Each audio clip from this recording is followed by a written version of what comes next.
welcome to Anoka Ramsey Community College. This is the 4th annual meeting between Wisconsin and Minnesota in this All-Star Classic. Again, we're using all high school seniors, and all these seniors are in their last really high school match here. Bill, we're looking at, I have also with me Bill Schmidt from Winona.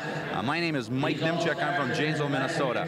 We're going to do the play-by-play for you on 2 different mats today. On mat number 2, you're going to have the Minnesota Gold team versus the Wisconsin White team. On mat number 1, you're going to see the Minnesota Maroon team wrestle the Wisconsin Red team.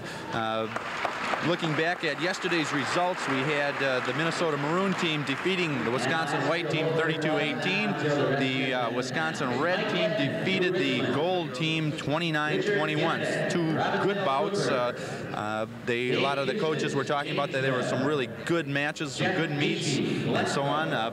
Bill, what do we look forward to today as far as looking at these 2 dual meets that are going to go on? Well, I talked to some of the Wisconsin people and coaching staff a little earlier, and they felt that it would be 2 excellent duels today. Not that the ones yesterday weren't good, but they felt that they were going to have some excellent matchups, and they're going to be very, very close.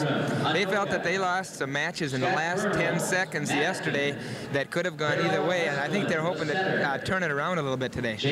Well, Minnesota in this duel is 10 wins and 2 losses. We have, I can't say that we dominated the grouping because we've fought to the wire on some very close matches, but as Bill just stated, they're looking at seeing some real good matches again, and we've also seen some good matches.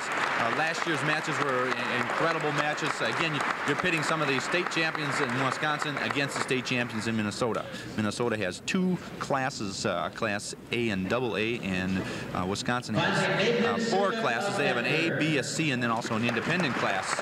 So they're bringing their 4 classes against our 2 classes here in Minnesota, and we have a whale of a match coming up for you. Yeah, I would agree. I think that Minnesota may have had an advantage when this series first started because we went against Iowa the first year or 2 and got everything in order, and Wisconsin's had to take a little bit more time to get everything in place and in order, but they've been more and more competitive every single year because of a little bit better organization and knowing what they want to do. So it's getting tougher and closer all the time.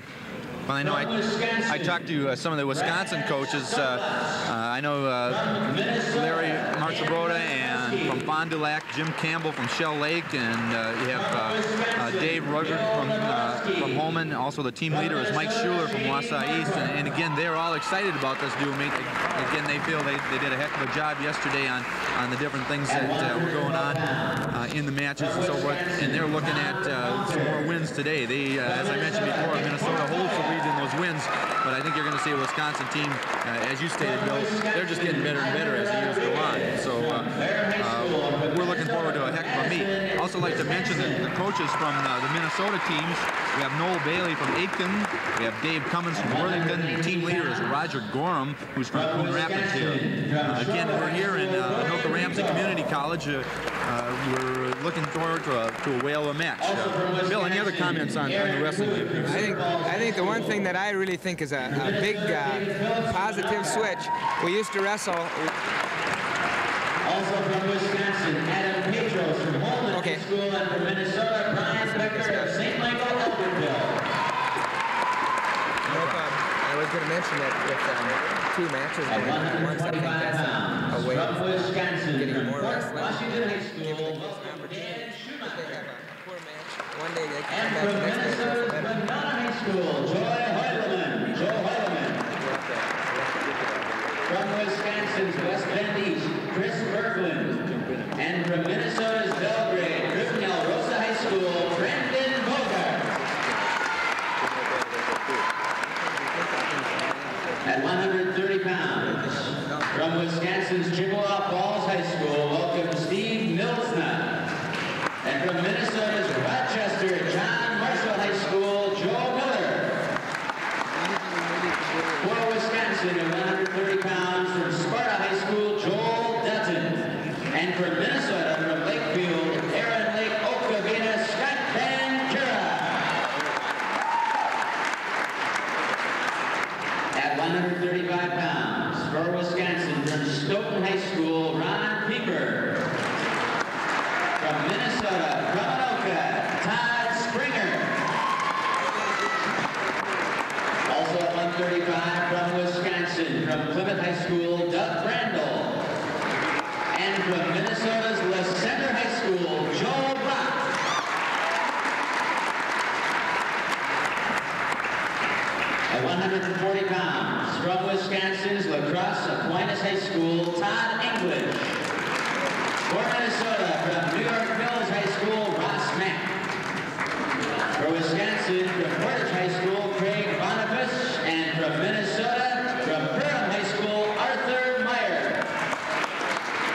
Richland Center High School, Corey McCauley. Also, Aaron Cassetta from Hartford High School. From Minnesota, from Elk River, Gary Crales. From Wisconsin also, from Marshfield High School, Darwin Larson. And from Minnesota, from Parkers Prairie High School, Kevin Simonson. At 152 pounds, from Wisconsin's Ellsworth High School, welcome Dave Pope. And from Minnesota, from Sibley High School, Willie Short. From Wisconsin's La Crosse Aquinas High School, Lance Schmidt. And from Minnesota, St. Charles High School, Joel Thorson. At 160 pounds, from Wisconsin, from Monroe High School, Tom Witt. And from Minnesota, from Monticello, Chad Gribble. From Wisconsin's La Crosse Aquinas High School, it's Kevin Colburn. And from Norman County, West Minnesota, Kevin Lane. When I get between the two of you, I can kind of hear what's going on. Continuing our introduction All-Stars for this Minnesota-Wisconsin Wrestling Classic. 171 pounds from Wisconsin, Milwaukee Pulaski High School, it's Edwin Allen. From Minnesota's Robbinsdale Cougar High School, Tim Anderson. From Wisconsin, St. Croix Central, Tim Meyer. And from from Tracy High School, Scott Snowball from Minnesota. 189 pounds, the All-Stars. From Wisconsin's Ottawa High School, Todd Hine. From Minnesota's Fairmont High School, Tom Shaikowski. For Wisconsin, Troy Boland from Columbus High School. And from Minnesota, from Choctaw, Albertville, Clinton, Graceville, Brad Gibson.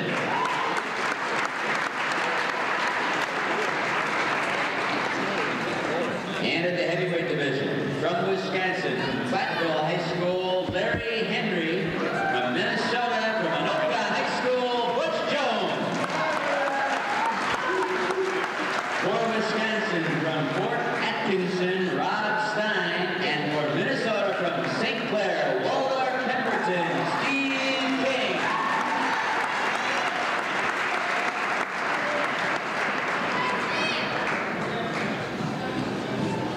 The coaching staff from Wisconsin, from Fond du Lac High School, Larry Marchionda. From Shell Lake, Jim Campbell. From Holman High School, Dave Rudru. Their team leader, Mike Schuler of Wausau East. For Minnesota, the coaches, Noel Bailey of Aitkin, Dave Cummings of Worthington. The team leader, Roger Gorham from Coon Rapids. Your game officials for our meet are Rick Reinman and Bill Davids. Our cheerleaders from Minnesota today are from Anoka and St. Michael, Albertville. Going on and some of the strategy involved in making it. We know the kids give a little more background on that kind of stuff. I'm sure it'll go pretty good. 3 people will never get lost for words.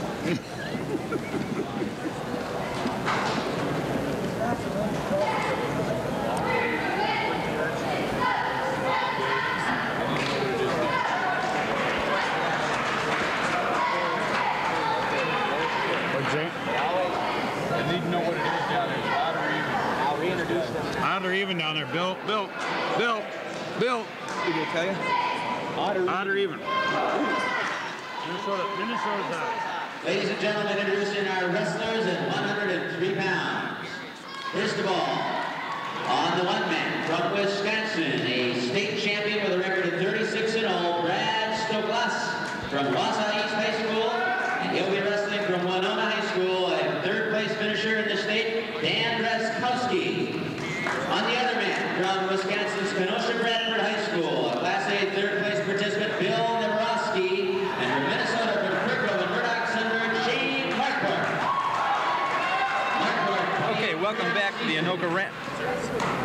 the Anoka Ramsey Community College Gymnasium, and here we have starting action on mat number 1. We've got 2 wrestlers out here, and Bill, why don't you tell us a little bit about the 2 guys that are on mat number 1. Okay, I just heard the record of the boy from Wausau East 36-0, and he's an outstanding wrestler. I'm sure he just took Dan Jaskowski, who's from my school, just took him down and let him go. And I'm sure that he feels that he wants to go with him on the feet, feels pretty confident. And Draz is real tough on the mat and not bad on the feet, but the way that I think this Wausau East wrestler should probably attack Danny is to take him down and let him go. So we'll see what happens. Okay, on that mat we got Brad Stokely from Wausau East, as Bill already mentioned. Yeah, he's 36-0, a state champion in Class A, so must be a pretty good wrestler. Also, we've got, as Bill mentioned, Dan Jaskowski, who's from Winona. He was third in Class AA this year, 29-4 record. Both excellent records, both good wrestlers. Apparently, they both like to wrestle on their feet. Interesting sidelight on Dan Jaskowski. 2 years ago, he weighed 87 pounds. And through my association with the Human Growth Foundation, I thought maybe we should give it a shot and see if there was anything that could be done. And he took some growth hormone injections, and he was able to gain about 15 pounds. And that, I think, made the difference for him being able to not only compete at the varsity level, but compete very well. Gee, Bill, I hope we don't have to mess around with him on steroids or anything like this now. Will this be a new situation? No, the Human Growth Foundation is the sponsor of this great All-Star Classic, and they really do some fine things for young men and young women in their field. So we really appreciate all the time and effort that they spend on this athletic event. We have some real fighting out there between Jaskowski and Stokely. Yeah, Draz has not had an opportunity to take too many shots, and even though he's fought off some tough shots by the Wausau East boy, he's going to have to initiate, and he's going to have to get in underneath and get his own stuff going. He's got an excellent duck under. I hope he can use it. Well, right now the Wisconsin boy is doing a lot of the attacking. He's attacking lower body. I think Jaskowski like to tie up a little bit on top and turn his shoulders a little bit, and maybe get to him. There was a nice little snap shuck. It comes to that single leg. He's trying to make that inside trip. Wisconsin boy Stokely is doing a good job of keeping him away, keeping his head down, keeping him away from it. He's trying to fight his body away. This is a good little fight up on top here. Jaskowski's in control, but he can't finish that control. Yep, Draz has to keep him on the mat. He has to keep him on the mat and try to take him down, and he let it go. Nice comeback by the Wisconsin boy. He did a nice job of attacking and coming back through. Wisconsin's too old. Okay, and the other mat that we got going right now, again, we have two mats going. Bill, maybe you want to talk a little bit about why we're running with two mats. Well, a couple of years ago, I think, when we started with Wisconsin, we found that there were some excellent matches, but we missed some matchups that could have been just dynamite. And also we had some kids that wrestled in Wisconsin that felt that, you know, it would have been fun to wrestle in front of the home state people, and their parents really thought that if there was a way that they could do that, we should. So we figured we might as well go two mats and get more exposure and let these kids both wrestlers from the other two teams. Well, just to talk a little bit about our other mat going on, we've got Minnesota Gold wrestling Minnesota White on what's classified or talked about as mat number 2 here, and Shane Marquardt is from Kirkhope and Murdoch-Sunburg, and he's wrestling. He's a two-time state participant, a runner-up in '88. He's wrestling Bill Naborski from Kenosha Bradford. Right now we got a 2-0 score, but we've got a 2-1 score, but we got some heavy scoring going on right now.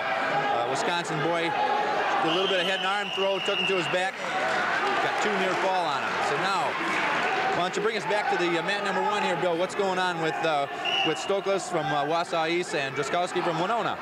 Well, I haven't seen the scoreboard. I'm not even sure what the score is. Gary Wellner is here with us.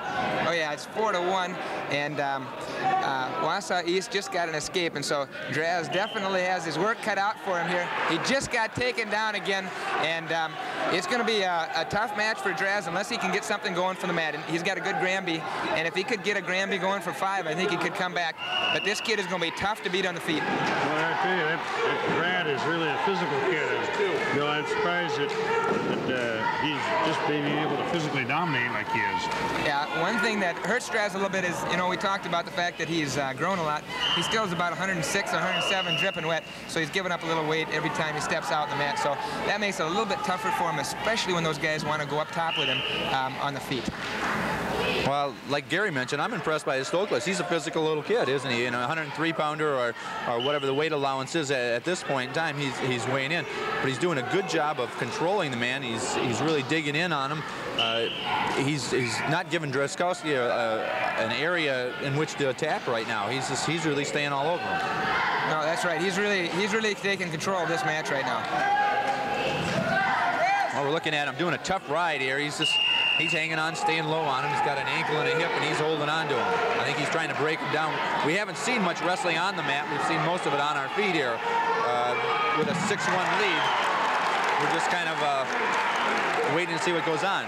Well, over there in that mat, too, Mike, we just got a young man from Minnesota stuck with a headlock. It's about the third one he got thrown in. Finally for Skeets this time. It's unfortunate, but he did get stuck well. Yep. Drazkowski just hit him with a Granby. There it is. That's his move right there. If he can hang on for 5 points, he can come right back and be back in this match. I saw him coming. I saw him setting it up. I didn't know if he could get the back points, but he only got 2 points. He ran out of time, but he's back in the match now. Well, that's the advantage of having his high school coach sitting here, Mike. He knows what that kid's going to do. And he was trying to call it before we were even seeing it. Right. It was about a half period ago. He was mentioning it. That was a nice move. He set that up really well. He did that Granby roll. He came back and scored 4 points on it. So now he's behind 6-5. Stokeless from Wausau East is letting him up. Now the match is tied up at 6-6, as you can see, and we're going to go on our feet here. This is a third and final period. We got 1:50 to go in the match, and we're going to see who's the best takedown versus right now. Right now, Stokeless has been the master of takedowns on him, but we're in the third period now. Anything can happen.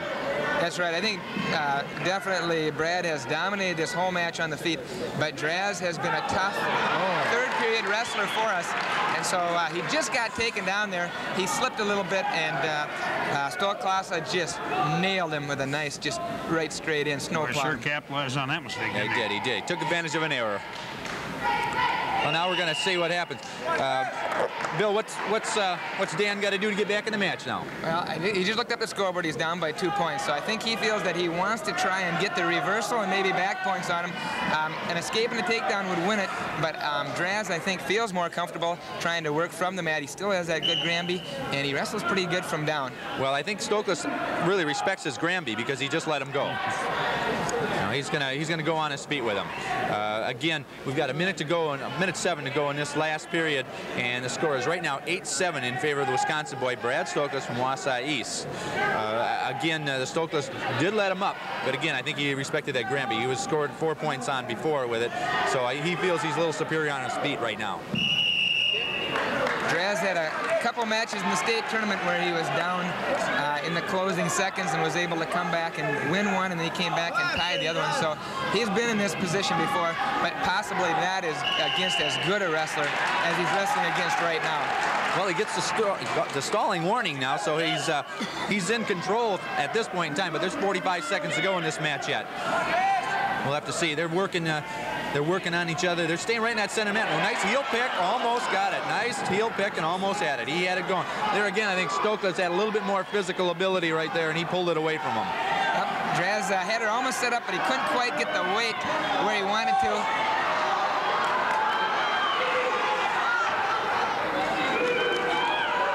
No points given yet. No points given yet. Well, that shows a lot of character, boys. Nice blurry. That was really well done. That was one of the best flurries in the whole match. Draz was actually in bad shape. Yes, he was. Almost taken down. He refused to give up the points. And I'll tell you, the kid from Wisconsin is sharp, boys. Caught him sitting back a little bit and just drove in. 12-7. 12-7. Brad Stokeless from Wausau East wins a tough bout. 12-7. He wins it over Dan Drazkowski from Winona. Good matchup. Good match altogether. Yep, that was a super match, and I think that we have to give the boy from Wausau East a lot of credit. Kept wrestling hard, kept sticking his nose in there, and then I'm really proud of Draz, the way he did not quit, kept wrestling hard. Okay, now going into next weight class, we got Minnesota down by 3 points, guys. That's unusual in my experience with the Classic. It is. Over there in mat 2, we have small schools. We have Wisconsin leading 6-0 in the team score. Wisconsin's Barron High School, 34-2 on the season, taking on Madison, Minnesota's Chris Hansen.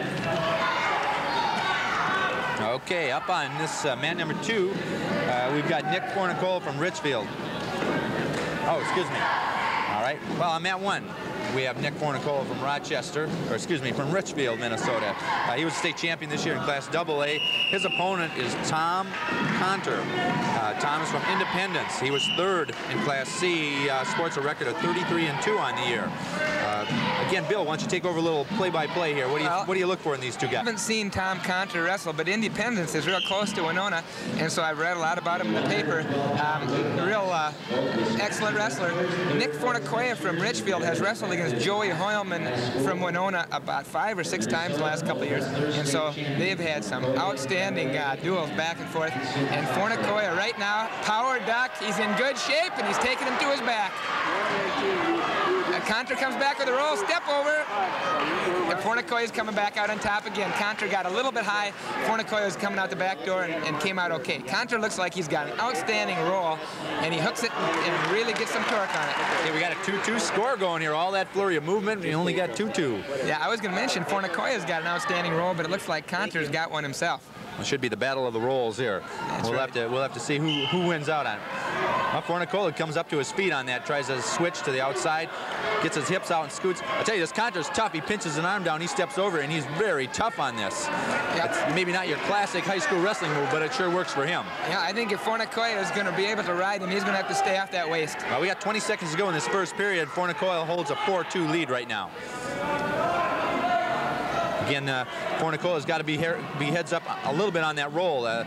Conter, anytime he hooks up on that wrist or up on towards that elbow, you know he's going to roll him. He's good on that mat position. Again, Fornicola trying to bar that arm, trying to just get into a little hammerlock here, try to keep him down on the, try to keep his hips lower so he doesn't get rolled. That's the end of the first period, and Nick Fornicola has a 4-2 lead over Tom Conter after the first period here at 1:12. Okay, you can see that Conter had his choice. He deferred. Fornicola now has the choice of being in the up position, in the down position, which he did choose, or in the neutral position. So we're starting our second period with Richfield's Nick Fornicola in the down position, and he's ahead 4-2. Again, he goes to that switch. Conter is good with those hips. He comes back around on that. Comes up, now the roll. This could be a battle of who's going to get their head up first. I tell you, these boys are struggling out here to maintain that position. There it is. They're throwing everything but the kitchen sink. After Fornicola almost rolled him, he came up and Conter tried to grab that headlock and almost had him going, and Fornicola was able to pop his head and get out of there. They've been a lot of action. Well, Fornicola ahead right now 6-2 with 1:39 to go in the second period. Again, this is a wild and woolly match. If they keep scoring here and continue on, this could be one of these 20-19 matches. I know every time that he wrestled Hoyleman, we never felt comfortable until the match ended, because even in the third period, he was dangerous, and Fornicola will not quit. Okay. Well, Nick Fornicola now leads 6-3. He led his opponent up, and he is doing some wrestling on his feet here. Again, he maybe feels that he's a little more comfortable on his feet.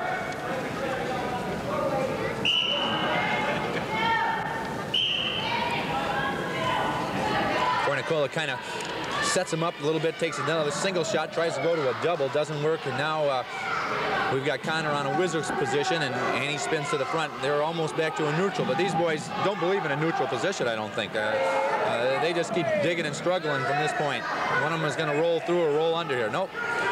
Conter gave it up. Probably a wise decision. Fornicola was coming up pretty high and maybe would have gotten a turn on him. So. Yeah, Fornicola went across and got that other wrist trapped pretty good, and I think that Conter felt that instead of going to his back, he'd give the 2-up and work from there. Now, Tom Conter now is on the bottom from Wisconsin. Again, he's from Independence. Nick Fornicola, a little tilt, not getting any points now. There he is. There's the count. Again, you got to have at least 2 counts to get 2 points. If you get 5 counts, you're going to get a 3-point near fall. Nick Fornicola goes ahead 10-3 now with 23 seconds to go in the second period. Yep, Fornicola is really looking tough right now. He's digging in right now. He's got a nice split with the legs. He's hooked that leg. 12 seconds to go in this period. He's going to get some more back points. No, nice turn through by Conter. Conter's a fighter. He doesn't like to go to his back. You can tell got a nice record there of 32 or 33-2. He's not used to getting put on his back or beat here. End of the second period now. The score is 10-3 Fornicola over Conter, and so right now Conter has a lot of ground to make up. It should be interesting to see what he comes up with in this third period. Okay, Connor chose the down position. You want to maybe score that 1 point, make up that difference a little bit. He's 7 points down right now. He needs to come picking back away here in order to get back this match. You don't have to panic yet with 1:50 to go, but you do need to pick up a few points and get your momentum going again. Fornicoya going back to that tilt, though. He gets his hips underneath. He's controlling the man's shoulders and hips all together here. We're getting a count. He's got a 2-point near fall. There it is. Now it's 12-3. Does about as good a job of controlling those hips, Mike, as I've seen. Really does. He keeps his hips nice and tight. His hands are controlling the man's hips. He's putting a full effort into it, and that's some good coaching and some good ability. Yep. A little tilt again. Look at how he loads him up. Yep. Yeah, he really keeps his hips in tight, and like Gary says, he loads them up right on his lap there, just like you have to do on any good tilt. Well, Tom Connor's got nowhere to go. He's got to fight his way off. He's got to hand pick a little bit to get himself out of there so he can come back to a base. The tilts are not quite as popular, I don't think, in the last couple of years as they were. At one point, the rules had changed, and so that you only needed to expose the back within that 45 or 4 inches for, you know, 1 count, and you get the 2 points. Now you have to hold them there and control them for 2 seconds. And so the pinning combinations, I think, are coming back into vogue a little bit more. And the tilts are not quite as popular, but the kids that are still real good with them, and Fornicoya is, still like to use them, and he uses them real well. Yes, he's throwing a little bit of legs in right now. He's getting a little bit out in front. It could cause some problems for him. We'll see how his hips adjust in just a little bit here. He's got 23 seconds to go in the match. He's ahead 15-3. He's into a major decision right now, which is a 4-point team situation. I think they'd like him to score a few more, but the time is running out on him. Again, if you score over 15 points over your opponent, then it's classified as what's called a technical fall, and the match ends at that point, and you score a 5-point decision for your people or your team. Oh, they're not quite anything there. There's 2-point takedown for Tom Conter. He comes back. He shows life at the end. He makes the score 15-6. It's a 9-point difference in there, so it still is a major decision. Good match by the two men. It moves Minnesota now ahead 4-3 in that dual meet. Down on mat 2, we got a 1-1 match with 1 minute left to go on that.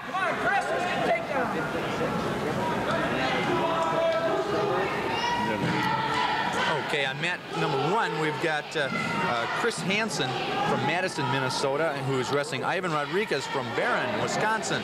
We've got a 1-1 score down here. A lot of defense on this mat. We've been just kind of checking it as we were going through the other mats.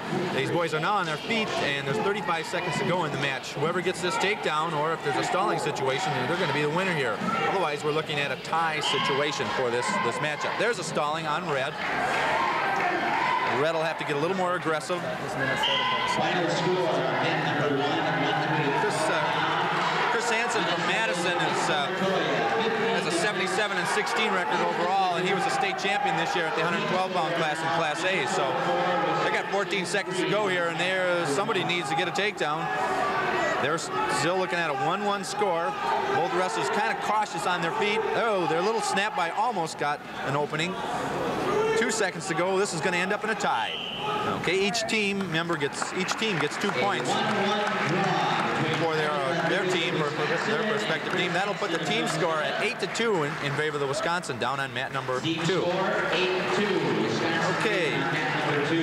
Again, a good defensive struggle. A lot of movement, a lot of action, but not a lot of points scored on these boys.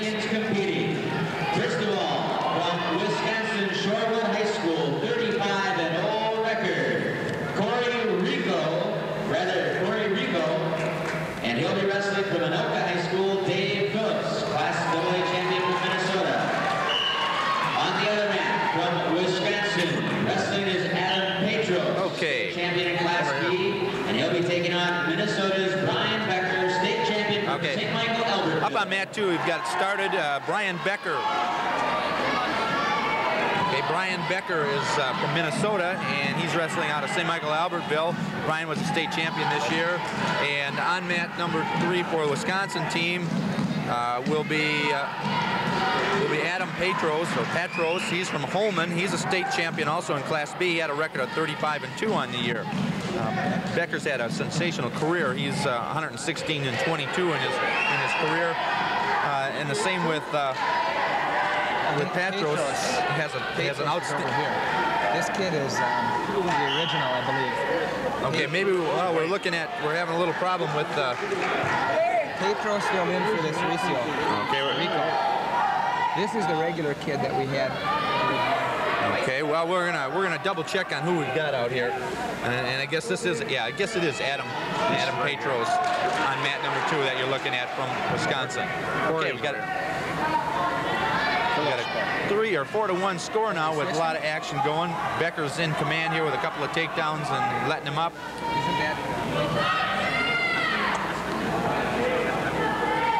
Again, we're looking at Brian Becker on the top from St. Michael Albertville. He's doing a little riding, looking for a turn. He's trying to tilt those hips up, trying to get into a position where he's going to be a little bit better than his other man. He keeps his hips on top. Does a nice job of riding through on this.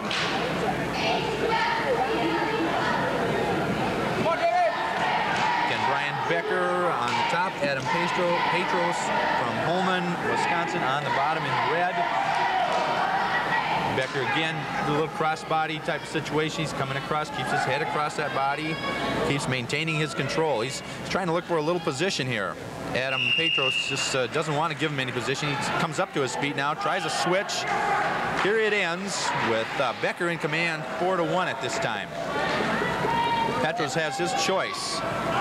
Talking with some of the other coaches, they said that Brian Becker was one of the friendliest, nicest kids that you'd ever want to meet, always smiling, having a good time, until he steps on that mat, and then all of a sudden he turns aggressive. And that's kind of the kinds of kids that you'd like to have in every single program. That's really fun to have those kind of kids around. Okay, Brian Becker starting the second period here. He's in blue, he's on the bottom, he's ahead, 4-1. Adam Petros from Holman, Wisconsin is on top. He's trying to control him with a little bit of riding here, and he definitely would like to go for the fall. Over on mat 1, you got Dave Phillips from Anoka. He's into 0-0 tie in the second period. Just ended up in a stalemate right there. But there's 2 state champions out there, and that's really been an exciting match as well. Well, we got, I think we have 4 state champions out here all total, so this is quite a select company in this area. Well, Becker's still underneath. He can't get out. Now he tries a little elevation. He stands, he runs to a sit, tries to switch a little bit. Petros throws the leg in. He's trying to control. They're on the edge of the mat here, so they'll probably be a little conservative as to how much they do get going. Petros a tough rider at this point. There was a little flurry of action, but off the mat, no points is awarded. Becker will go back down on the mat. We're looking at 1:04 to go in this second period. Brian Becker still hasn't been able to escape from Adam Petros. Petros is doing a tough job. I see Adam Petros is looking over to his coach, Dave Rudrud, who is one of the Wisconsin coaches, and he wants him to really work that power half, and he doesn't want to let Becker go. I think he feels Becker is real tough on the feet and he'll be hard to take down. So if he could probably, if you could ride him out and maybe turn him, he could get right back in this match. Over on mat 1, you guys, Dave Phillips just got a 5-pointer. He had the kid escape from Wisconsin, and David took him down, dropped him to his back. Now leads 5-1 in that one. 34 seconds to go in the second period. It's a shame that we can't show both matches at once, because this Phillips is really a fun wrestler to watch. And I talked to him in the middle of the year. He had a broken hand and his knee was sore, and he really was down. And it was just unbelievable to see him come back and win that state tournament. He's one of the finest kids I've ever talked to, as far as just being a respectful, decent young man. Well, Becker, with about 20 seconds to go, does get an escape. Now they're on their feet with about 9 seconds to go, and he's leading 5-1 right now. Takes a halfway shot in. He's trying to drag or give him around on him, but period ends with Brian Becker in the lead, 5-1. Right now, Becker is in real good shape, and they're going both up, and I think that's probably what Becker wants. He's tough on the feet. He's been initiating most of the shots, and we'll have to see what happens here. Over there in mat 1, guys, Phillips in the second period leads 5-1. That's really been a good match. Phillips is down now, starting the third period.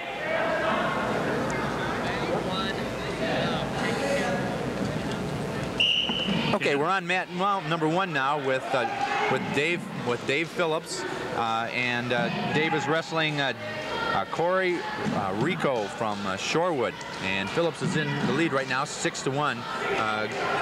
Gary Willner just mentioned before about Phillips. Bill Schmidt also talked a little bit about him. Hey, he's a gutsy kid. He's a good wrestler, and you're going to see some good things here, I think, on your feet. He's an attacker. He's an aggressive wrestler.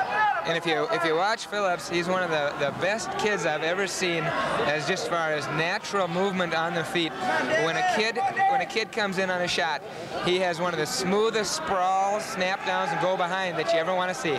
Everything is just really seems to be natural, but of course that oftentimes comes from an awful lot of hard work.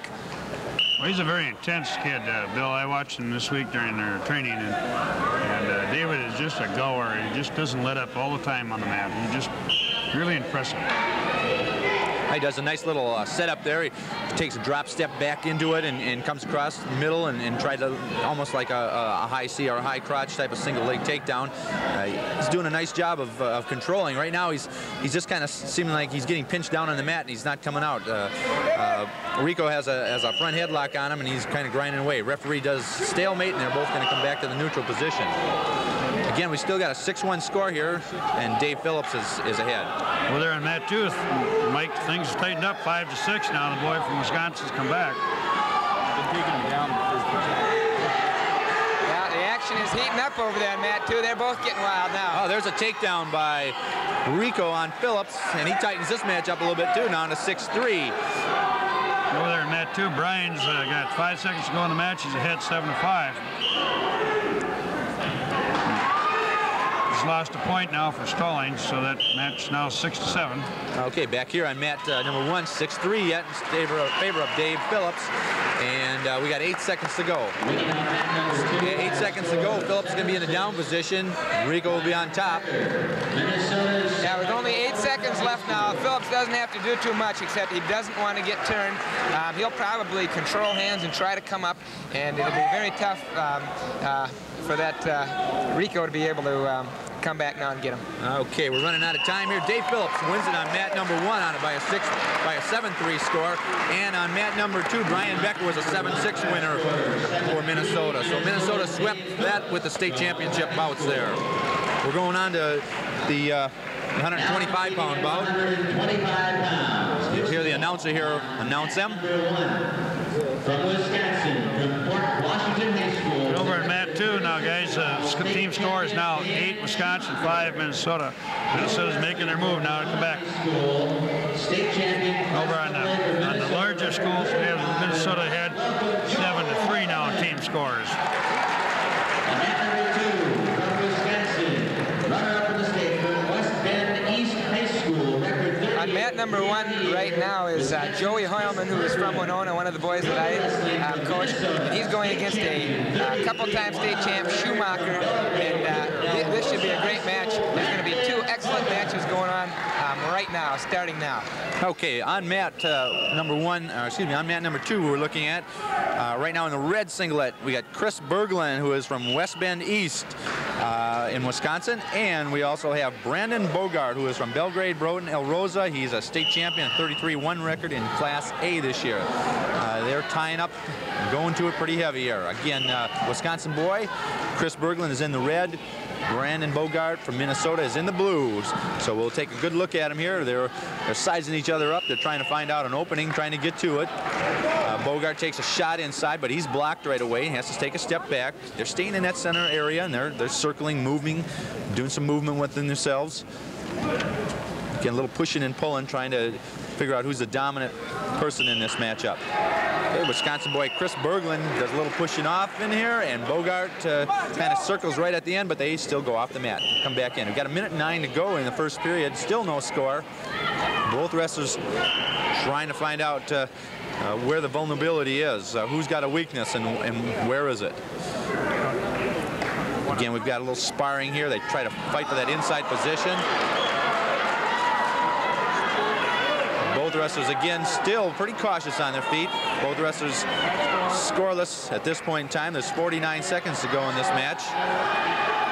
Bogart pushing off as Berglund from in the red. There, Bogart shoots a single leg, but he's blocked.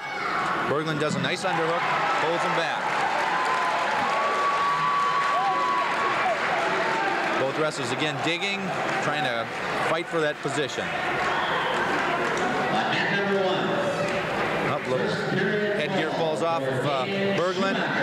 Bogart shoots on a nice single. He's trying to finish it, though. Oh, nice attempt, but Berglund tried to take him over backwards just on a little roll, but didn't work.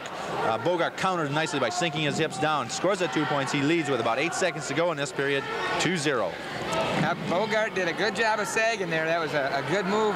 Looked like he had an inside cradle started. Maybe he was going to take him over the top. And Bogart sagged and he took a shot in the head, but he came up with 2 points and hung in there real tough. Okay, Minnesota's choice here. Bogart wants to go down. Again, Bill, talking a little bit about this. You see that people take down or up or neutral. You know, why would a wrestler want to take down right away? Well, oftentimes there's a couple things that we like to think about when we're getting into the second period. Depending on the pace and the tempo of the match, if it's a real wild match, oftentimes then I think we'd like to sometimes defer because we'd like to have our choice in the third. But if it's a kind of a slow-paced match and we feel that we can get out right away, we might want to take down and in the second period. Every wrestler has their own favorite positions to be in, and if we're not sure, then we will defer. If we feel like we have a position that we want, then sometimes we'll take it in the second period because we may get it again in the third. Okay. Well, here Brandon Bogart from Belgrade Brews in El Rosa took down. He added to his points total. Now he's up 3-0 with that escape. We've got 1:23 in this period to go, and again, they're both on their feet. They seem to be looking at both wrestlers. They're almost identical body builds. They seem to have a difficult time with one another on their feet. They seem like they do the same thing. They're straight ahead, double-leg people. Yeah, and I think they're probably, oftentimes these people are excellent counter wrestlers, and they would like to see what's going to happen and see if they can counter. There's great action there. That was power against power. Yep, both of them lateral drop position, and Bogart came in with a good step-in trip and just basically powered through him. Didn't really body lock, but he just kind of went through that lateral drop and just powered right to his back. Well, once he got his hips around, he hooked that ankle, and Chris Berglund from Wisconsin, there was nowhere else he could go. He had to bend down. Bogart now doing a little work on top. He's trying to turn those shoulders, trying to turn those hips down. Again, these boys look like they're most accustomed to being on their feet. Again, you may see a lot of different action as time goes on, but I think the best action sometimes comes from their feet on these two. Yeah, that was an outstanding move. Bogart now is in excellent shape, 5-0. It could have gone the other way real easily, and then it would have been a tight match. So he's in real good shape right now.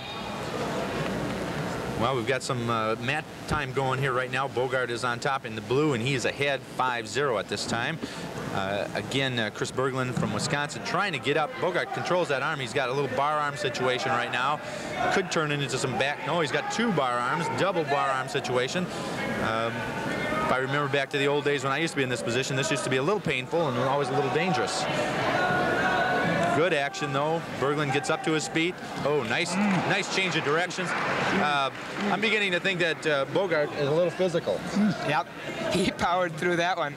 Kid had a good tough whizzer on, and he just dropped behind the leg and just picked him right up and set him on his back. Okay, that was the end of the second period. Again, Brandon Bogart is ahead 5-0. Yeah, this Bogart, he does things that maybe normal people can't do.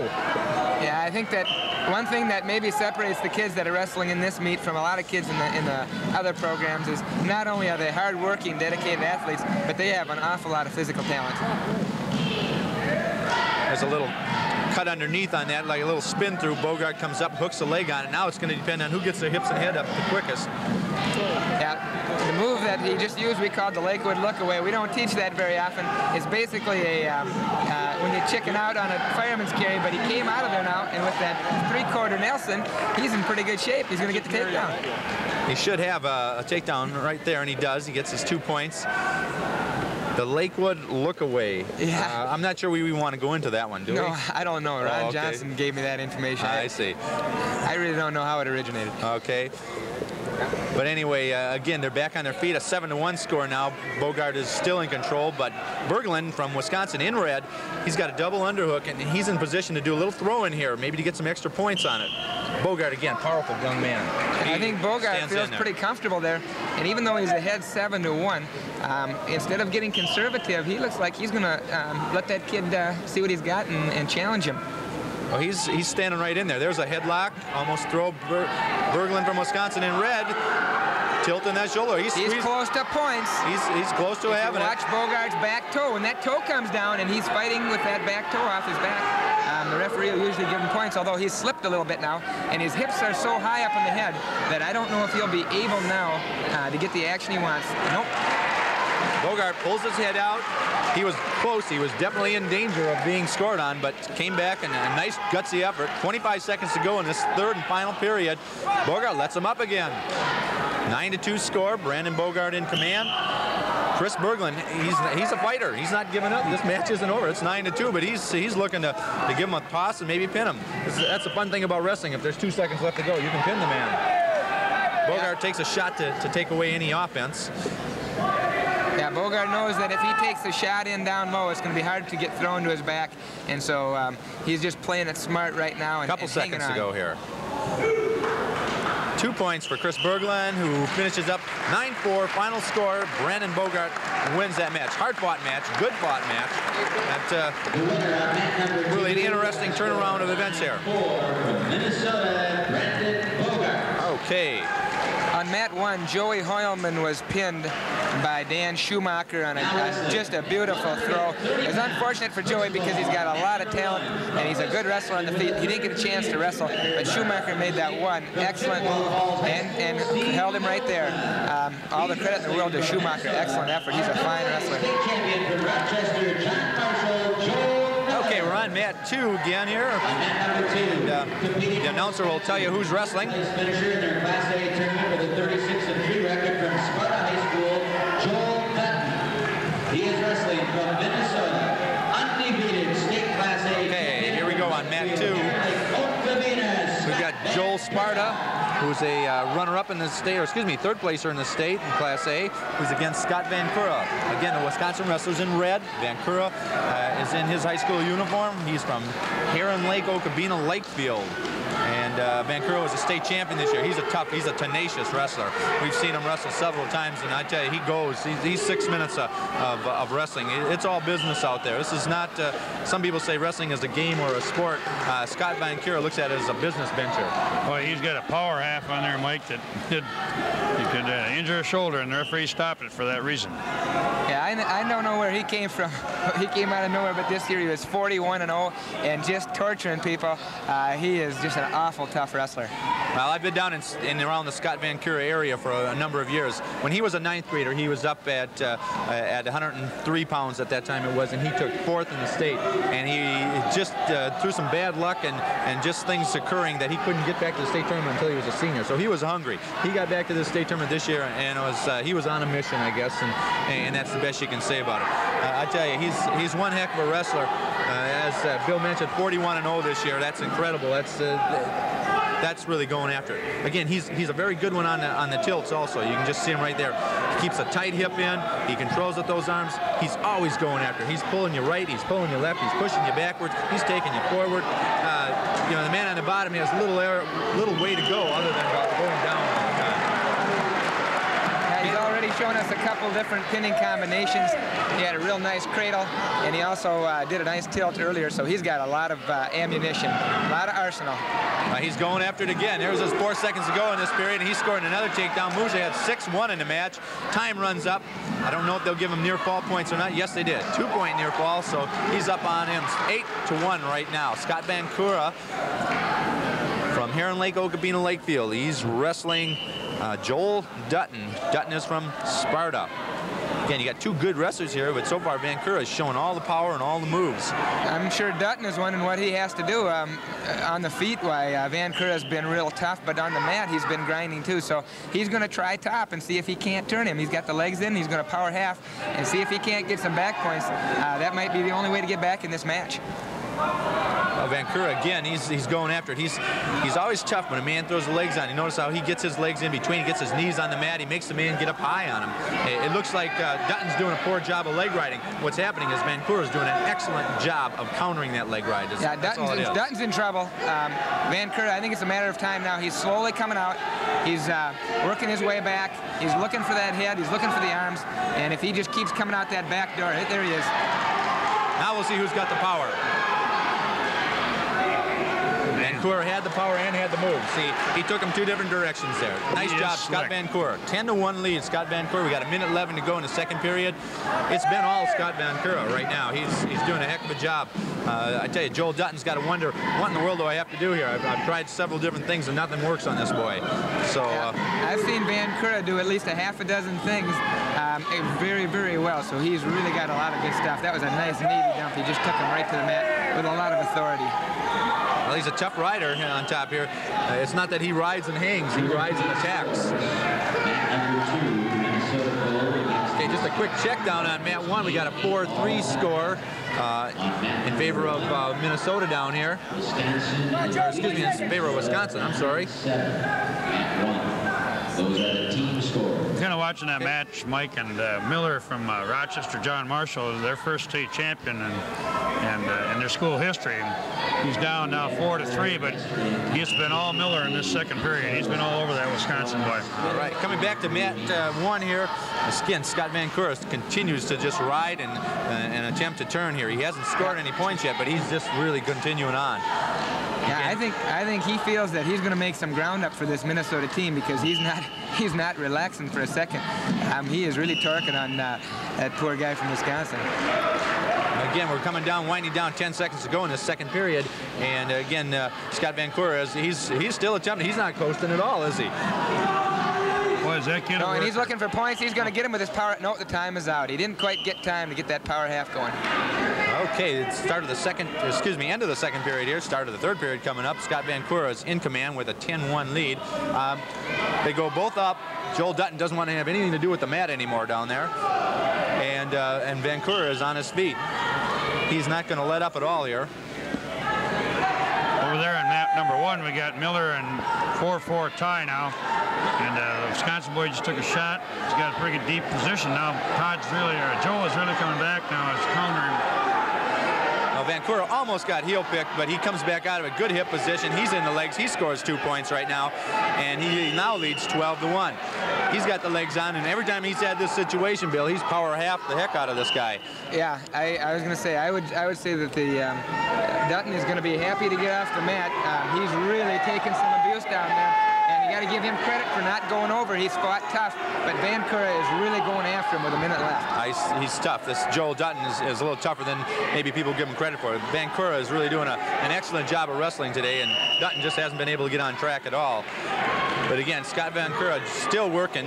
He's looking to get more points. He's still got a major decision here. He'd have to score a couple more times in order to put this thing into a technical fall. We got a minute to go in this match. Again, Scott Vancouver he tees out, he gets out to the side, he digs and he rides, and he also gets a stalling warning now on Joel Dutton from Wisconsin. Okay, they call it potentially dangerous. Okay, on mat 1, we've got a little action here where Miller from Rochester just scored a 2-point takedown to go into the lead for the first time in the match, 6-4 with 28 seconds to go. But back on mat 1, we got 46 seconds to go, and we got a 12-1 score with Scott Vancouver doing a job here. 46 seconds now. Vancouver is ahead 12-1, but he wants to get that 15-pointer, so he still has to do a lot of work. And I'm sure Dutton is going to do everything he can to keep from giving up any more points so that he can keep that team score down. I almost thought that maybe Vancouver was going to let him up there with 46 seconds to go and try to work him on his feet, but he is going to mat wrestle here, and he's still looking for that turn. Boy, he's a tough rider. He gets those hips down on you. He keeps his head across your midline. His arms are always fighting from the inside out. He's doing some really good things. I know his coach, Gary Baker, down in Lakefield, can be real proud of him. He's done a fine job here in this field. And they just warned Dutton, they pointed him for stalling, and there's 6 seconds left. It looks like it's going to be a 13-1 final score. Excellent match. Super effort by Vancouver. Nice wrestling job. Scott Vancouver, the winner down here on this mat 1. He wins it 13-1 over Joel Dutton.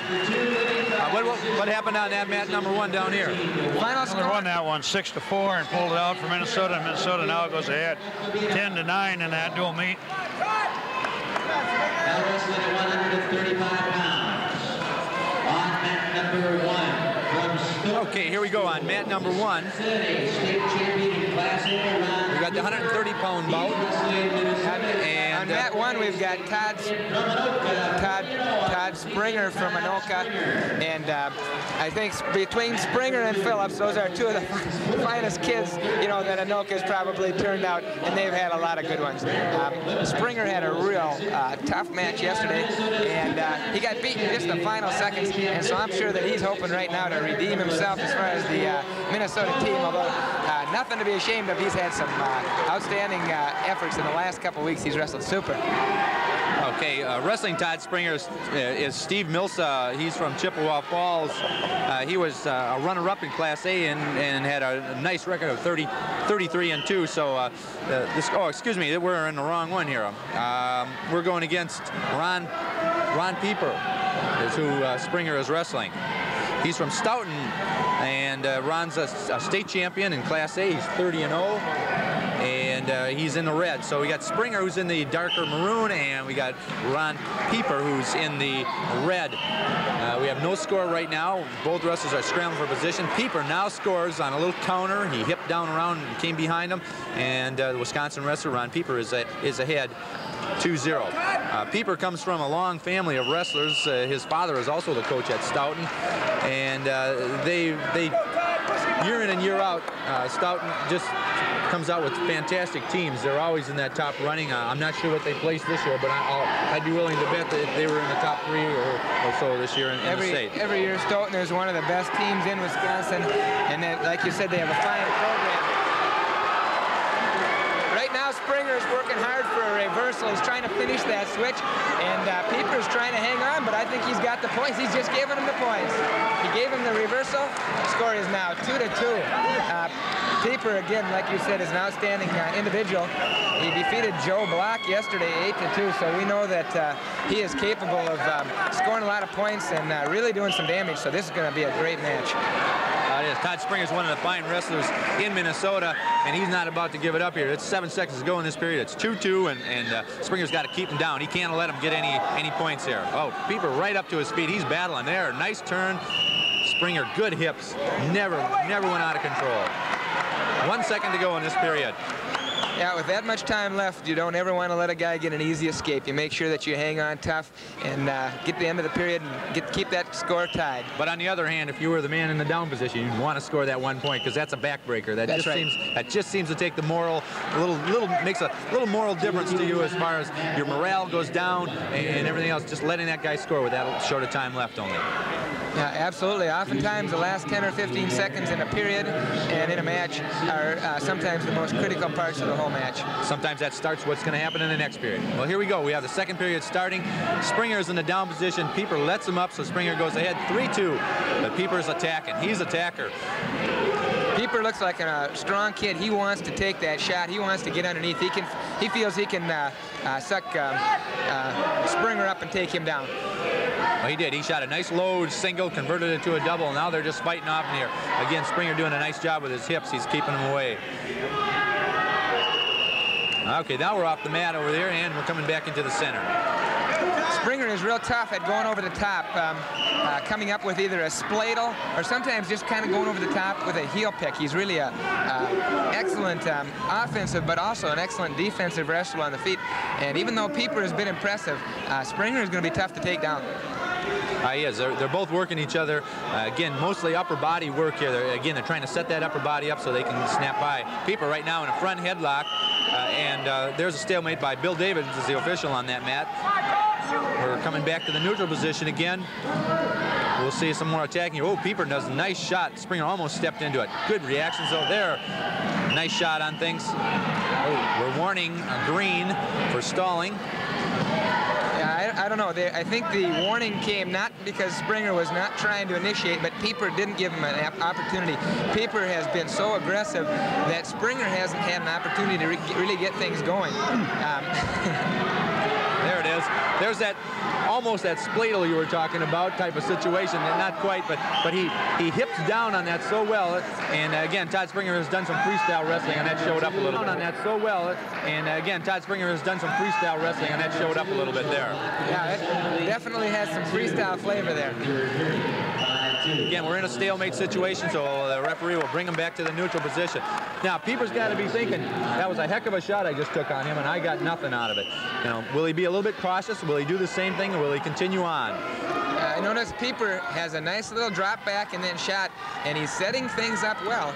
But Springer has been really battling in there and keeping him from scoring. So this is going to be a dogfight. It really is. We got 19 seconds to go. We have a 3-2 lead by Todd Springer here, but we're coming back up with 13 seconds to go in the match. This could be a battle all the way. I would imagine that Pieper will take down in the third period, try to tie that score up, and then they'll go on their feet, and it'll be a battle to the finish. Over at mat 2, guys, Joe Block is ahead 5-1. In the first period, he threw the Wisconsin man through his back and got his 5 points, and has had that lead now. And in the third period. Joe Block is probably one of the most outstanding freestyle and Greco individuals in the state, and he has been just dominant the last couple of years in those areas, and that's his strength. On upper body, his throws are just phenomenal, so if he can get an individual to go up with him, boy, he can be very, very dangerous. He really can. He comes in here with a 146, 26, and 5 record and 2 state titles to his credit, so Joe Block's good. Okay, we're back to action on mat 1 here with Todd Springer and Ron Pieper. Boy, they're going at it here with no time left on the clock. They wanted to find out who was in command at the end of this period, I guess. That's going to be interesting to see now if Springer will let him go and work from the feet or if he'll try to ride him. My guess is he's going to try to ride him as long as he can and hopefully try to maybe turn him. Well, Springer's maybe, I guess we don't know much about Ron Pieper, but I know Springer's a pretty good mat wrestler. And we'll see if he can hold it down. Pieper's tough. He comes to his feet, though. He bases out good hand control. He's cutting under. He's doing the good stuff here. Pieper doesn't want to be kept down, that's for sure. That's right. I think that it's going to be very difficult. If he stops his initial move, then he's got a chance to hold him. But once he starts coming to his feet, Pieper is so strong, he's going to be hard to keep from getting that escape. It really is. We'll see right off the whistle what Pieper does. Yep, he comes right up, elbows in his hand. He's controlling hands. There's a cut back. Springer's in deep, but whoa, that was a little show of power by Todd Springer. A little power of his own. I was going to say that was just an outstanding job. Springer wants to turn him. Springer's not going to let him go for anything. Well, he's riding tight on him. He's got a tight waist. Got that spiral ride with that half Nelson, which is becoming real popular in the last few years, and it's tough to get out of. But as you keep so much pressure down on his shoulders, and you keep the one guy's ear down on the mat almost, and he has a hard time initiating any attack from it. Okay, again, we'll watch what Ron Pieper does coming out of the bottom position, how Todd Springer can counter that. If he can counter it, he'd like to keep him down flat. That was a classic stand-up last time, and he keeps coming to the feet and working that hand on the hip. He's a tough kid. He's got that arm tight. He's almost in a headlock position, but he hasn't quite got the head yet. Springer, I think, would like to roll him through, but he doesn't want to try to roll through it. No. And 2-point reversal was given, and 2-point near fall was given to Pieper. He blows this match open now with a 6-3 score. Todd Springer's got to do something here to get away. He needs an escape point, and he needs to take the man down just to tie the match. So this is going to be a tough, grueling bout for Todd Springer. He's going to have to make some attempts real quick here. Real interesting move. Pieper had that arm sucked up so tight that he didn't even need to go to the head, and he didn't probably want to wrap around that head because he thought he'd get rolled through. So he stayed right there and waited for Springer to try to do the roll through, and then he held that arm tight. That was very smart by Ron Pieper not to go to that head. He could have been rolled. Springer would have rolled him through. Springer wanted to wait till he went to the head and roll him through. 28 seconds to go in this bout. The score is now 6-4. Springer needs a takedown to just tie it. Pieper needs to be able to dance and move and attack and get his own takedown, and he's going to go away with a win here. It'll be interesting to see if Pieper shoots now. Only 13 seconds left. I think he's going to try to hang on, and Springer's going to have to do something pretty fancy right now to get this takedown. 5 seconds in the match. Pieper goes to a 2-on-1, which is very safe. He's doing some smart wrestling here. Again, Ron Pieper in red is ahead 6-4 over Todd Springer in the maroon. Springer's got a nice hit outside single, but the time is out. He made a nice shot. Excellent job. A little more time, might have tied her up. Again, Ron Pieper of Stoughton, Wisconsin, comes through with a 6-4 win over Todd Springer. On mat number 1, we had Joe Block Locke winning by a fall? No, he won by a 7-1 score. 7-1 score. I heard the big noise down there and missed out what happened, but a 7-1 score. On mat number 2 now, the Minnesota now takes the team lead by a score of 12-8. And you remember that Wisconsin was ahead of them. Now they come back nicely. Down here on mat number 1, we got now Wisconsin leading Minnesota by 12-10 team score. Okay, here we are on mat number 1. We have Todd English from La Crosse Aquinas. We have Arthur Meyer from Perham. And I'm not as familiar with Meyer from Perham as I am with English. We've gone against him in the Logan Invitational down in La Crosse a few times. And English is an outstanding wrestler on the feet. Outstanding high crotch. His technique is just super. And this is going to be a real good match. I look for English to be very aggressive on the feet. Well, he started off very aggressive right away. A nice little snap, went to a takedown, let him up right away. Art Meyer is a pretty good freestyler also, and is spare on his feet here. Art Meyer is from Perham, Minnesota, and again, he was 3rd in Class A this year. He's got his work cut out for him. Like you say, Bill, this English, he looks tough on his feet. He's quick. He's very assured of himself. He shoots deep. He maintains good hip position all the time on the guy, and this could be a good bout here. English has a couple of brothers that have graduated in the last few years. I think that have really worked with him. He almost looks like a college wrestler on the feet. His technique is really amazing. Well, there he scored another takedown. Again, another snap. He seems so powerful in that area of once they get body to body or close, he snaps people and he's able to move around. He's just so he's just cat quick in there, and he's also very tough. All right, let's him go again. Now we got a 4-2 score. English in the red from La Crosse is doing a good job here. He's ahead right now of Art Meyer, who's in the dark singlet. Again, a 4-2 score in favor of a Wisconsin boy. Todd English from La Crosse Aquinas doesn't get an opportunity to wrestle in the Wisconsin State Tournament because they have it's called WISA, Wisconsin, I believe it's Independent Schools Athletic Association, and so that tournament doesn't have near the level of competition, but the Aquinas program has remained extremely strong, and they wrestle the best competition in Wisconsin during the year, and the individuals that come out of that program year after year are extremely tough wrestlers. Well, he's slick. He moves around well. He's had a couple of takedowns now and some snaps, and right now he shot at just a single leg, and he's just coming up. He knows where he's at on the mat. This is not a first-year wrestler we're watching out here. He's definitely been there a long time. He's got Meyer in trouble right now on his back, and he's locking up in near side. He's got this near side cradle on, and he's got him in trouble. The only thing that saved Art Meyer right there was the end of the period, a 3-point near fall.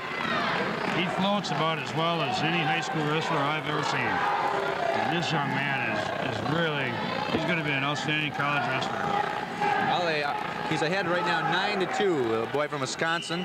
He's ahead of Art Meyer from Perham, Minnesota. And we're on our feet again, and that was English's choice. He wanted to be up there. Meyer had his choice. He deferred to English, and English decided to go up on his feet. So we're going to see some more slick style here. Again, he ties up so nicely on that head, and then he'll snap those elbows and snap that head. Look, he knows where he's going. He knows exactly where the feet are supposed to go, and where his hand's supposed to go, and so on. He's practiced this before. We can just tell. Okay, Meyer doing a nice little job, but again, off the mat. We come back up in the center. Yeah, Todd has, I'm sure, spent a lot of time working on his technique, and it'll be interesting to see where not only Todd goes to school, but a lot of these kids go to college. There's an awful lot, I think, of college ability. Another super job on that single. Well, he just sucks that thing up tight and just pops them right back to their butt. Well, he works right up into a situation where he's splitting the man right now, and he's trying for a little tilt or a little turn. Can't quite get it. Meyer comes back to a base, and he's got to fight off about a dozen different things here. So far, we haven't seen English get real serious on the top position. He just lets people go. He's ahead right now, 11-2. He can afford to work on his feet and maybe go for that technical fall or find a real good opening where he might be able to get the regular fall. I think what he maybe will try to do, if he doesn't get him, if he doesn't turn him right here, he may let him go and then try to take him down to his back to get those back points. It's hard to score that technical fall without getting any back points at all. So I'm sure that the next time he takes him down, he'll be looking to get more. The thing that's impressive about him, to me, is that that when Todd takes a shot, he just does it with such authority and such a commitment. A lot of guys will take a shot, and if they get countered slightly, they'll quit. But boy, this kid just shoots through and finishes better than most kids that I've seen. He really is. He's really a polished wrestler. He seems again to be in control of where his body is going and also where the other man is. Right now he's working on a near side cradle. He's going to lock that up. This could be real tough to get out of. Art Meyer is doing a good job of fighting it, but he's getting bent back over, and this could be all. Unless Meyer can kick a leg three or bring an elbow through and get back to a base, he's going to have some real trouble with this. We got 13 seconds to go in the period, so he's going to have to fight it off for 13. Yeah, Meyer has not had an opportunity to do much except just counter. English has been all over him, and Meyer is just fighting like crazy just to keep from giving up a lot of points. Okay, we got a 14-2 score now with Todd English from Wisconsin ahead of Art Meyer. And Meyer has his choice. That would be the decision that I would make. We oftentimes, if we're behind and we're behind big, we feel that instead of taking down so that the wrestler can just let us go, we take up and hopefully try to turn him. And I think that's what Arthur's going to try to do, or at least ride him out. I think he had a couple of thoughts there. He wasn't doing well from the bottom in the first place. Maybe he's better on top. Maybe this is Todd English's weak point. Then again, maybe not, as Todd English does a nice job of coming around and reversing him. Maybe Todd English doesn't have a weak spot. No, as I say, the last couple of years I've seen him, I haven't noticed anything that I'd consider a weak spot. We had a fine individual in this year's state tournament that placed third, Ricky Habeck, and he lost to English in the finals of the Logan Invitational last year, and he came off the mat shaking his head, and he said, that kid is a smart wrestler. Every time I moved, he said he was there waiting. Well, English now goes ahead 16-3 as he let Meyer go. And again, I believe he's, with a minute 15 to go, he's working for that technical fall. He's up by 13. Actually, he needs a takedown here, and that will do it. The match will end on a technical fall basis. With the team score as close as it is, these kids are not only thinking about their own individual match, but they're also thinking about helping that team out because they have some pride in their own state. And I know that Todd English wants to see the Wisconsin team come out on top, and Arthur Meyer is going to do everything he can to keep this match close, not to give up any more points against his team. Well, both wrestlers, again, are pretty much attacking each other here. They're trying to find an opening. Certainly English has been more successful in finding an opening, but Meyer right now needs to get on track a little bit. He's got to surprise English with something. And he's trying to do a little underhook and a little open upper body, a little more open wrestling type of thing where maybe he does get lucky. And that's the neat thing about wrestling that I think Art Meyer can be behind 16-3 here with one terrific move in a couple of seconds. He could be the victor. So you're never out of this race. Up to this point, English has been really dominating. He's just been really looked impressive. Well, we got 19 seconds to go in this match, and Art Meyer is keeping it to a major decision and not a technical.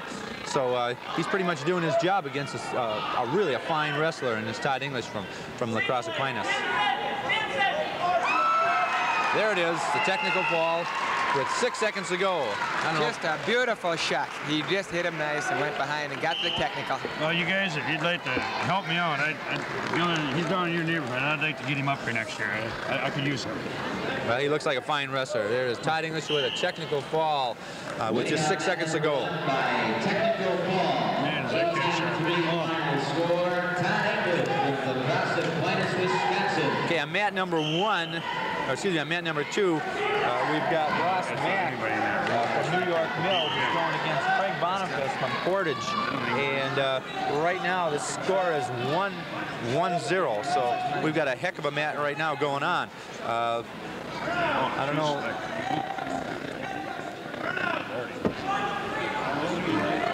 Okay, just looking here that Ross Mack is state champion. You're actually a two-time state champion for Minnesota. Only 10 seconds to go in the second period. The Wisconsin wrestler has had injury timeouts. His timeouts are all gone now. So if he can't continue, he's going to have to default. Again, we've got a 15-8 team score down here. And again, they're starting on their feet again. Nope, not quite a takedown. Mack likes to go up underneath, and we got Boniface who likes to stay up on top a little bit more. Okay, Mack is ahead of him 2-0 right now on a penalty point and an escape. And Boniface a little slow to get started here. He must have got injured and is taking his time a little bit here. Injured a knee, I guess, previously in the match, and he's having a hard time motivating. Nice switch, coming around for a reversal low. This could tie this bout up. Mack counters with a switch, and they got a 2-2 situation going there. So the score should be 4-2 on the match with Ross Mack ahead. The referee may have been a little premature. I think Ross Mack had that re-switch started, and the ref might not have seen that because he gave the 2, but Mack came right back, re-switched, and regained control. We got a 4-2 score right now. Ross Mack from New York Mills, Minnesota is in the lead. He's got 1:45 to go in this match. Boniface gets an escape. He's coming out of this now. Again, Craig Boniface is from Portage, Wisconsin. He was a third in Class A. He was 35-1 on the year, so nice record. Oh, nice shot by Mack. Does a nice job of countering and then coming back through things, changes the directions. He's up riding. Ross Mack from New York Mills doing a nice job. Oh, he controls some arms. He's tilting the shoulder. That's the one thing I think is very important in a one-point match is you don't want to get defensive with over a minute left, and Mack went right in and powered right through that single and took charge of the match. It puts everything you know, out of reach if you can do that. If you stand around on your feet and try to stall it out, you can get yourself in all kinds of trouble, and Mack doesn't believe in wrestling that way. Okay, Ross Mack is a fine wrestler in his own right. High school-wise, he's a 2-time state champion. He had a 115-37 record overall. Just really an excellent wrestler. He's not your counter wrestler basically, and he's an attacker. He goes through things and he'll do anything that it takes to win, and he keeps going for that 6 minutes. Right now he's got 52 seconds to go, and he's riding on a 6-3 lead. And I'm betting he's going to try to score more points. I got the feeling he's not going to be satisfied with 3. He's going to go for more. And of course, his Wisconsin opponent's got 3 points to make up, so he's going to really have to go. Well, Craig Boniface from Portage, Wisconsin, has a nice switch. He comes right off the whistle, and he does a nice job of getting the arm out and attempting that switch, but Mack has caught on to that. He countered it once before, and he countered it this time. So we're fighting right down here. We got 36 seconds to go in the match. Again, it's still a 6-3 lead for Ross Mack in the red, white, and blue uniform. Wisconsin wrestler in the red on the bottom. Switch wasn't quite as powerful that time. Mack is controlling that arm. He's taking away any turning that he can do with his shoulders. Yeah, I think he's wearing him down physically. He's looking for that thread the needle up cross face. Right now Boniface is in trouble. I don't think he's going to get off his face. He's just got him too wrapped up, and I think Mack would like to turn him once before he gets out of here. We got 10 seconds to go in the bout here, so it's going to have to be a quick turn. He tries for a cradle. He's a little high on the cradle. Boniface could slip the head. There's 1 point probably given with 2 seconds to go in the match, and Mack will win it 6-4. So there's 3 points, 3 more points for the Minnesota team. They're now going to lead 18-8 as Ross Mack from New York Mills, Minnesota, gets a 6-4 decision. Okay, we're coming up to the 145-pound bouts. Now competing at 145 pounds. First of all, wrestling on mat number 1. Over there at mat number 2, you know, we got team score now. Minnesota 15, Wisconsin 8. On mat number 1, we got team score. Minnesota 10, trailing Wisconsin has got 17. So Minnesota's got to get going here on large schools. State champ Gary Crail. Wrestling on mat number 2 from Richmond Center, Wisconsin, a champion in Class B with a 26-1 record, Corey McCauley. Wrestling from Minnesota's Parkersbury High School. Okay, up on mat number 2, we're looking at 145-pounders. In the red singlet, Corey McCauley from Richland Center. He was a champion in Class B, 26-1 record. We also have from Parkers Prairie, Minnesota, Kevin Simonson. He was second in the state in Class A. Sports a 33-2 record. Both wrestlers on their feet right now. Again, the team score here is Minnesota 18, Wisconsin 8. We're just into the first period.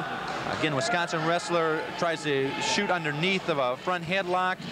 Simonson on top of him, not allowing him to penetrate through. He wants to probably snap him. He's keeping his feet up. He's trying to go around, but McCauley from Wisconsin, Corey McCauley from Richland Center, he's underneath in the red. He's trying to make his way out of there. Referee calls a stalemate. They're coming back up to the center of the mat. And again, both wrestlers on their feet. Again, both wrestlers here look pretty well matched as far as body builds. You know, we don't have one guy taller or leaner or stocky or whatever. Both of them, again, look like good, sturdy 45-pounders. Should be a whale of a match coming up. McCauley's been looking for that fireman's carry or Kelly. He's trying to control the arm, get the head underneath, and I think he wants to get in there and pop him over and get some points, but he hasn't been able to quite get him so far, and they're locked up pretty tight. Okay, we got 35 seconds to go in this first period. Again, no score over here. In the red singlet, you have Corey McCauley. In the maroon, white, and gold singlet, we have Kevin Simonson. Simonson's from Parkers Prairie, Minnesota. McCauley is from Richland Center, Wisconsin. 19 seconds to go in this period. No score yet. Again, both wrestlers kind of same movement back and forth. Nobody's quite changed off yet. They're still kind of finding out what each person can do. 10 seconds to go. Referee calls a stalemate, and we're back on our feet. I think McCauley, he wants Parker's Prairie boy to try to spin on him so he can dump him, and that kid won't fall for it. Okay, about 3 seconds to go. The period is just about up. Again, both wrestlers pretty much in the same mode here, and we're going to start the second period scoreless. There you see the score with team score on top and individual scores underneath. There's 0-0. Okay, McCauley is in the down position. Simonson in the top position here. McCauley comes to a stand-up, trying to maintain that hand control. Simonson does a nice job of controlling 2-on-1, bringing the man back to the mat. But again, McCauley coming up. See there, you see the hand control. Nice job by the Wisconsin wrestler. He's trying to free his hips. Well, that Simonson is a strong kid. He's not going to let him out without a battle. He's going to try to keep him down, control him, and turn him. He doesn't look like he wants to let him out. Well, he did a nice job on that. If any young wrestlers were watching there, you saw how you maintain and get your hip position in control of the other man. He brings his hips right up underneath him here. He's not letting any space in between there. And that's the way you're going to control men when they're trying to escape like this. McCauley's got nice hand control. He's doing a good job of maintaining that as he comes up. It's going to be a battle of getting to their feet and then maybe either getting them down or getting away. Yeah, McCauley's going to keep coming to his feet, and I think Simonson's going to have to try to break him and keep him in the middle of the mat. Otherwise, it's going to be very difficult for him to make any progress or score on him. Well, there Simonson did a little bit different. He rode from the opposite side. He made McCauley go to a partial switch, and I think McCauley would have liked to have come to a stand-up right after that, but it changed off his motion a little bit. So we've got a little different situation going here, but there McCauley comes right back to his bread and butter. He likes that stand-up. Okay, nice job by the official there. Anytime that knee bends and gets beyond a certain angle, we've got to be heads up. Yeah. That's part of the job of the official. Especially when that knee goes to the outside. That's when the official has to stop it right away. We don't want to see anybody get hurt. Okay, the official on this mat is Rick Riemann. Rick's worked a number of meets in southern Minnesota and so forth, and always does a fine job. Again, McCauley on that hand control. He just can't. There, he gets his hips out of the way. Finally, 1-0 score now in favor of Corey McCauley from Wisconsin. And again, they go back into the same situation. McCauley likes to go up underneath where Simonson is hooking under with the arms, front headlock. There's a little drag through, almost in control. Nope. Both wrestlers, again, staying in their what seems to be their power positions. Yeah, McCauley almost came out with that short arm drag, and he's dangerous under there. And I think that Simonson would really like to try and score on him, but he doesn't want to do anything wild like spinning behind because he might get dumped. They're both fairly conservative on their feet. Neither one of them have opened up entirely. But again, with a 1-0 score here, we got 24 seconds to go in the second period. Corey McCauley has the only score in the match with an escape. They were warning Minnesota for stalling. I think the referee felt that McCauley made most of the shots and was definitely the aggressor, and Simonson hadn't had an opportunity to make a shot, so he felt it was time to get him going. Kevin Simonson on the right-hand side here in the dark maroon and white and gold uniform from Minnesota, and we got Corey McCauley in the red singlet. Again, a 1-0 score. This is the last seconds in the second period. There it is. McCauley holds the lead, 1-0. We're starting the second period. Oh, both boys didn't hear the whistle there. They were ready to go into overtime. Over here in mat number 1, guys, we got Knowles from Elk River. Gary's ahead right now, 5-3. Wrestling a boy from Marshfield, Wisconsin, state champion. It's been really an exciting match. I've been watching that one. All you boys have been watching the one over there in mat 2. Okay, we're back on 2. Simonson's in the down position. He likes to come to a stand-up. Little hand control also. Comes back to the stand. McCulley's trying to hang on to him. They're now in a sit position. We'll see who can maintain position out of this. McCulley's not afraid to come right up top. Some good action, good sit-out. He's going to try and ride him out. If he does, he'll win. It looks like a possible reversal. I think he's going to get it. He might have more. Okay. Excellent move by Simonson. Nice change of directions. He sat and kind of got out through and did a good job on it. McCulley's coming back with a whizzer. Simonson looks like he might want to come up over the top and challenge him. No, he's going to stay down. He's got a 2-1 lead. He's going to stay under. Well, he gave up an escape right there. McCulley gets one. Oh. Nice Kelly. He takes him to the shoulders. Could be back points on here. Simonson scores a 2-point takedown, and he's getting near fall points on a little Kelly. McCulley just didn't release quick enough on it. And a takedown by Krause up from Elk River. Right now, Minnesota has taken control in both matches at the same time. Okay, we got Mat 2 here. Again, Kevin Simonson pulls out into the head. He's ahead right now, 7-2 with that takedown and that near fall. He's riding tough, and he's looking for more. He tilts him down on one shoulder, and he's digging through. This could be an excellent finish here. We got 35 seconds to go in this match. Kevin Simonson doing a nice job here of riding, digging through. He's now putting the pressure on. He's in command. A 7-2 win right here would be really nice for the Minnesota team. And I'm sure Wisconsin looking at it, it was a close match, and all of a sudden they're out of it here. Minnesota leads in the team 18-8 with 3 more team points at it, put them ahead 21-8. There we have McCulley getting an escape. They're on their feet with 10 seconds to go in the match. McCulley's got to be desperate here. He's got to throw a big move. He's got to have a big move here, and this is it. He's going for it. They're running out of room on the mat. There they go off the mat. Will the referee give them points on a takedown or not? No, he calls them both off. No takedown points. They got 1 second to go in this match. Simonson's just got to hang on. Boy, he had that headlock tight, but fortunately Simonson was on the edge of the mat and was able to get out of trouble, and the match ends 7-3 Simonson. Outstanding match. Well, Simonson broke it open with that takedown and that near fall, and that did it for him. Congratulations to Kevin Simonson from Parker Prairie. We're coming into the 152-pound matchups here. Both mats are getting ready to go right now. On mat number 2, we're going to have Joel Thorson from St. Charles and Lance Schmidt from La Crosse Aquinas. And that's who you're looking at right now. I'm pretty familiar with both kids on mat 2. Joel Thorson is from St. Charles, which is only a few miles down the road from Winona, and he's been in our practice room a few times. And he is a real nice, quiet kid that just really came on in this last month and has just wrestled super. Excellent athlete. Outstanding football player. Good running back. And Lance Schmidt from Aquinas tied Willie Short yesterday in a wild 8-8 match. And so this proves this is going to be a great match.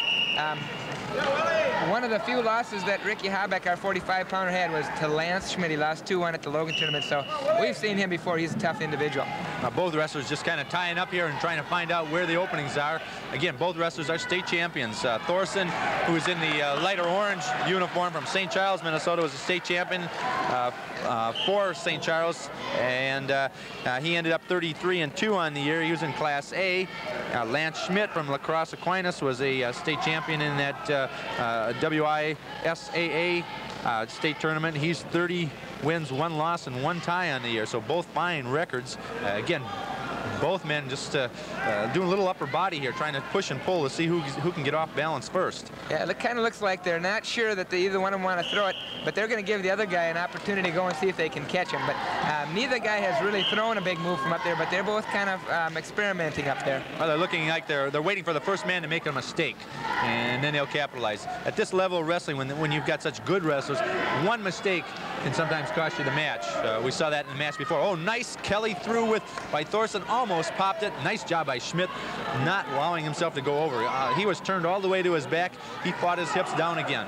He should have been gone, but he's so lanky and he's got good balance. He just stretched out and came out of that. I thought he was done. That was about as deep a Kelly as I've seen without a man going over and getting any points. There it is again, but he's stepping over on it. This is going to be a battle to see who comes out on top. I don't know if the official awarded any points or not. that point, it looked like Thorson was done. It looked like he was on his back for 5, and he refused to release the arm. Okay, 2-to-1 point situation there. Okay. He did give Schmidt from Wisconsin a 2-point takedown when he hooked the leg, but Thorson apparently outstretched that leg, got back and faced into him, and scored a 1-point